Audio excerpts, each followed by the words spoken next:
श्री कृष्ण कहते हैं, भगवान किसी के दिल में सपना यूं ही नहीं रखते, वो उसे इसलिए देते हैं क्योंकि उसे पूरा करने की ताकत पहले से दे चुके होते हैं। दुनिया शक करेगी क्योंकि यह विजन उन्हें नहीं मिला, यह तुम्हें मिला है। अगर ये सपना तुम्हें चैन से सोने नहीं देता तो समझ लो ये साधारण नहीं है। रास्ता साफ नहीं होगा, लोग साथ नहीं देंगे और कई बार भगवान भी चुप लगेंगे। लेकिन याद रखना, चुप्पी गैर हाजिरी नहीं होती, वो तुम्हें भीतर से तैयार कर रहे होते हैं। अगर भगवान ने सपना दिया है तो काबिलियत, हिम्मत और धैर्य भी दिया है। सब कुछ जान लेना बुद्धि नहीं और सब कुछ समझ लेना भी ज्ञान नहीं। असली ज्ञान तब शुरू होता है जब आप अपने अहंकार से ऊपर उठते हैं।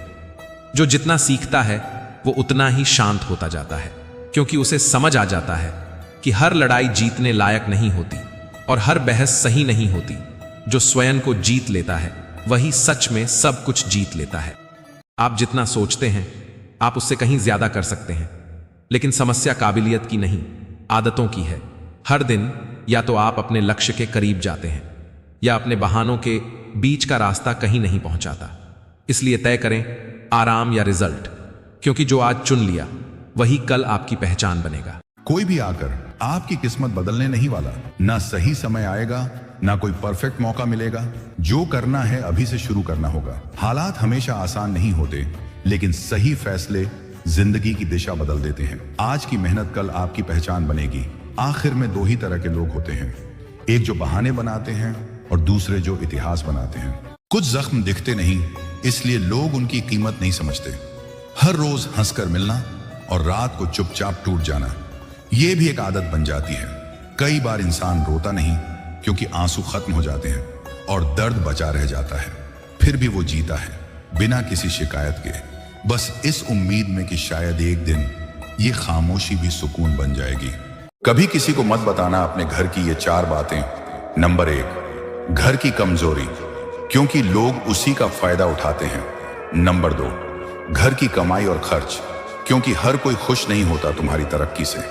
नंबर 3, घर के झगड़े या मतभेद, क्योंकि बाहर बताने से इज्जत घटती है। नंबर 4, घर की योजना या सपना, क्योंकि बुरी नजर सबसे तेज लगती है। जो लोग ज्यादा चिंता करते हैं वे मेरी ये 4 बातें ध्यान से सुने।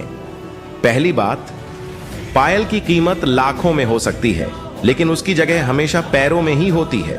और तिलक की कीमत कम होती है, फिर भी वह माथे पर लगाया जाता है। दूसरी बात, नमक की कीमत बहुत कम होती है, लेकिन उसके बिना भोजन का स्वाद ही नहीं आता। और केसर बहुत महंगी होती है, फिर भी हर पकवान में नहीं डाली जाती। इसीलिए हर चीज का अपना महत्व होता है। तीसरी बात, सुई छोटी होती है, लेकिन वही बड़े बड़े कपड़ों को जोड़ देती है। और कैंची बड़ी होती है, फिर भी वह सिर्फ काटने का काम करती है। चौथी बात, दीपक छोटा सा होता है, लेकिन वह अंधेरे को मिटा देता है।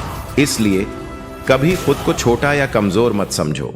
श्री कृष्ण कहते हैं, जहां तुम्हारी कदर न हो वहां से चुपचाप निकल जाना ही बेहतर है, क्योंकि झुकने से सिर्फ रिश्ते बचते हैं, इंसान नहीं। जो तुम्हारी कीमत न समझे उसे अपना वक्त देकर जाया मत करो, क्योंकि हर किसी के सामने हाथ फैलाना तुम्हारी अपनी इज्जत कम करता है।